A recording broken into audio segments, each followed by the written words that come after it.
샬롬.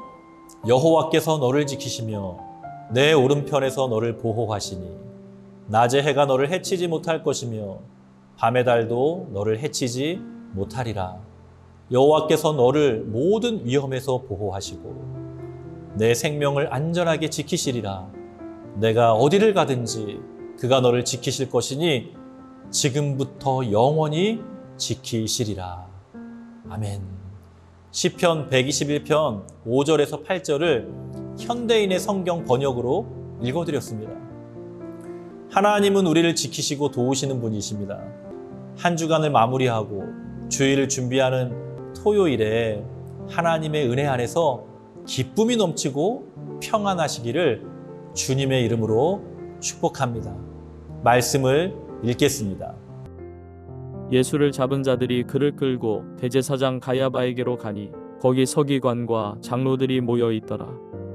베드로가 멀찍이 예수를 따라 대제사장의 집들에까지 가서 그 결말을 보려고 안에 들어가 하인들과 함께 앉아 있더라.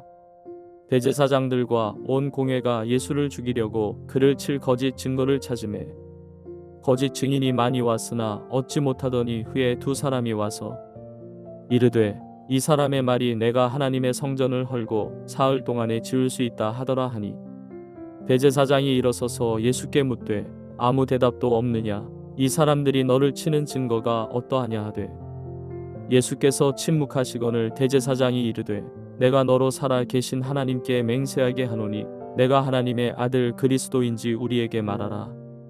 예수께서 이르시되 내가 말하였느니라. 그러나 내가 너희에게 이르노니 이후에 인자가 권능의 우편에 앉아 있는 것과 하늘 구름을 타고 오는 것을 너희가 보리라 하시니 이에 대제사장이 자기 옷을 찢으며 이르되 그가 신성모독하는 말을 하였으니 어찌 더 증인을 요구하리요? 보라 너희가 지금 이 신성모독하는 말을 들었도다. 너희 생각은 어떠하냐? 대답하여 이르되 그는 사형에 해당하니라 하고 이에 예수의 얼굴에 침 뱉으며 주먹으로 치고 어떤 사람은 손바닥으로 때리며 이르되 그리스도야 우리에게 선지자 노릇을 하라. 너를 친 자가 누구냐 하더라. 오늘의 본문은 체포를 당하신 예수님께서 대제사장 가야바에게 신문을 받으시는 장면을 기록하고 있습니다. 57절의 말씀에서 알 수 있듯이 체포당한 예수님은 대제사장 가야바에게 신문을 받습니다. 이 내용은 공관복음인 마가복음 14장과 누가복음 22장에서도 동일하게 기록하고 있습니다. 그런데 요한복음 18장에서는 가야바에게 가기 전에 가야바의 장인이며 전직 대제사장이었던 안나스에게 먼저 신문을 받으신 내용을 기록하고 있습니다. 예수님은 안나스와 가야바에게 신문을 받으신 후에 빌라도에게도 재판을 받고 십자가에 달려 죽으신 것입니다. 이 세 인물은 당시에 최고의 권력을 가지고 있었던 인물들입니다. 안나스는 아들들과 사이를 대제사장으로 배출한 유대인의 원로였습니다. 가야바는 예수님의 십자가 사건 당시 대제사장으로 직무했던 인물입니다. 빌라도는 유다 총독으로 재판권자였습니다. 하지만 이들 모두 예수님이 그리스도라는 사실을 알지 못했습니다. 그리고 이들은 주님이 그동안 만났던 사람들과는 다르게 어떤 다른 결핍이 없었기 때문에 육체적인 부족함이나 어려움이 없었기 때문에 굳이 주님을 찾을 이유도 없었던 사람들이었습니다. 이러한 사실을 통해 우리는 믿음에 대한 아주 중요한 사실을 깨닫게 됩니다. 믿음은 세상의 권세나 전통이나 권력이나 많은 물질로 얻을 수 있는 것이 아니라는 사실입니다. 오늘의 말씀을 중심으로 두 가지 교훈을 나누도록 하겠습니다. 첫 번째 교훈은 하나님에 대한 지식을 모두 우리에게 주셨다는 사실입니다. 오늘 말씀 61절에서는 두 사람이 와서 예수님께서 성전을 헐고 사흘 동안 다시 지을 수 있다는 예수님의 말씀을 증언하였습니다. 63절과 64절에서는 가야바가 신문합니다. 내가 그리스도인지 말하라. 주님이 대답하시죠. 내가 말하였다. 이렇게 말씀하시면서 후에는 인자가 권능의 우편에 앉아 있는 것과 하늘 구름을 타고 오는 것을 너희가 보리라. 이렇게 말씀하시죠. 예수님은 자신이 성전 되심과 죽으심과 부활하심, 승천하셔서 하나님 보좌에 계심과 재림하심을 다 가르쳐 주셨습니다. 자신이 그리스도이심에 대하여 분명히 가르쳐 주신 것입니다. 하나님께서 우리에게 주신 특별 계시인 성경을 통해 하나님과 복음에 대하여 주님은 우리에게 다 가르쳐 주셨습니다. 진리가 가려워서 하나님을 알지 못하는 것이 아니라 믿음이 없어서 하나님을 알지 못하는 것입니다. 성경 66권 중 구약은 39권, 신약은 27권입니다. 구약 성경은 앞으로 오실 예수님에 대한 약속의 말씀이고, 신약 성경은 성육신하여 오신 예수님과 다시 오실 예수님에 대한 말씀입니다. 성경을 통해 우리는 예수님이 누구신지, 그분이 그리스도이심을 분명하게 알게 되는 것입니다. 그리고 성경은 주님에 대한 지식을 가르쳐 줄 뿐만 아니라 구원에 대한 지식도 우리에게 가르쳐 줍니다. 디모데후서 3장 15절에서 바울은 성경은 그리스도 예수를 믿는 믿음으로 말미암아 구원에 이르는 지혜를 줄 수 있습니다. 라고 고백합니다.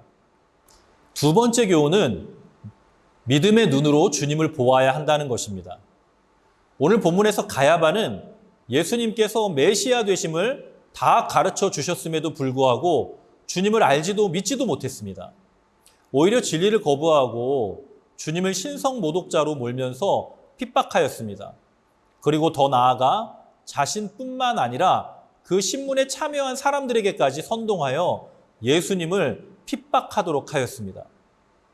히브리서 11장 6절 말씀에서는 믿음이 없이는 하나님을 기쁘시게 할 수 없고 하나님께 나아가는 자는 반드시 하나님이 계시다는 것과 자기를 찾는 자들에게 상 주시는 분이라는 사실을 믿어야 한다고 분명하게 가르쳐 줍니다.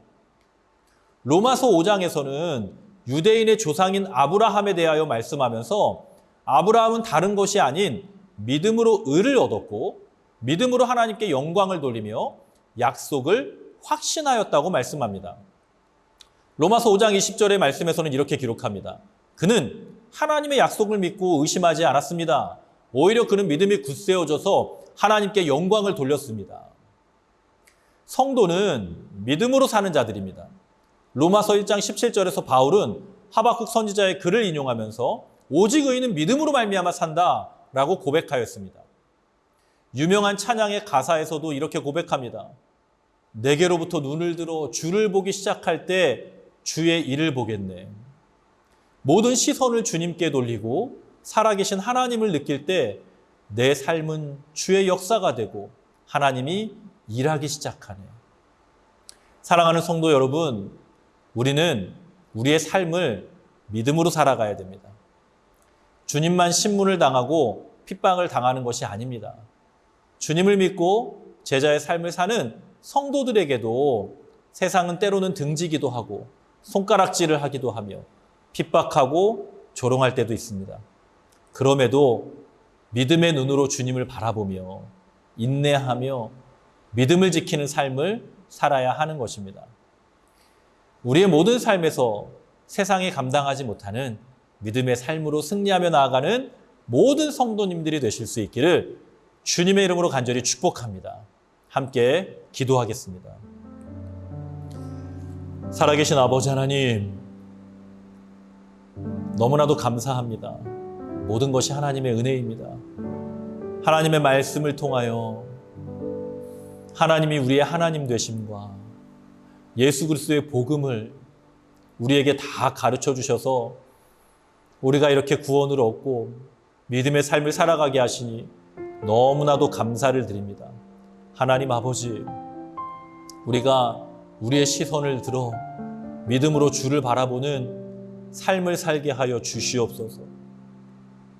주님을 바라보며 주님의 일을 감당하며 하나님의 일에 동참하고 하나님 앞에 순종하는 삶을 살 때에 하나님께서 나와 함께 하시는 그 놀라운 은혜, 역사하시는 은혜, 기적의 은혜를 경험하게 되는 줄로 믿습니다. 하나님 아버지, 나의 삶 가운데 함께하여 주시고 은혜를 베풀어 주시옵소서. 하나님을 향한 믿음을 가지고 세상에서 승리하는 우리 모두의 삶이 되게 하여 주시옵소서. 감사를 드리고 축복하며 예수님의 이름으로 간절히 기도드리옵나이다. 아멘.